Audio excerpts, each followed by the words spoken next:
Okay, kiddos, so here is the influential famous person essay. It's going to post to your account. It should be on there obviously now because you've got this video. So your instructions for your famous person project, you're going to choose any person from the past or present who has made an impact on your life or someone you admire.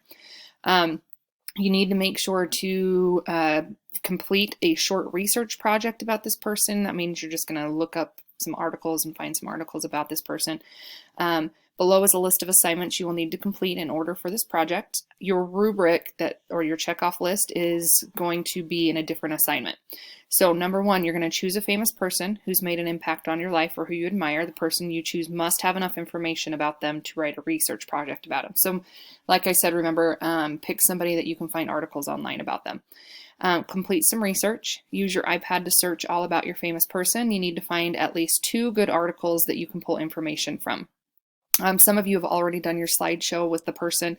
If that person doesn't have some good articles about them, you may want to try and pick somebody else. Number 3, fill out the famous person project fact sheet by answering the questions in your EL journal. Right here is the fact sheet. You're going to pull it up and it has questions. You'll just answer those questions in your EL journal. So this is just for you to look at, and you're going to answer those questions in your EL journal.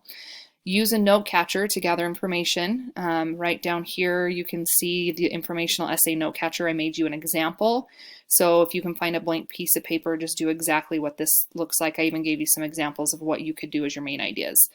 So make your own informational essay note catcher. That'll help you type up your paper. Then you're going to create a Google slideshow about this person. This week, I just want you to kind of worry about getting it typed up, and then next week you can work some more on your slideshow. If you do get done with your informational essay this week and you want to get started on your slideshow, go ahead and do that. The slideshow must be done creatively and include at least 5 pictures. I haven't put a slideshow here because we already put the slideshow in as an assignment, so I'll just leave that there and you can go back to your slideshow to work on that.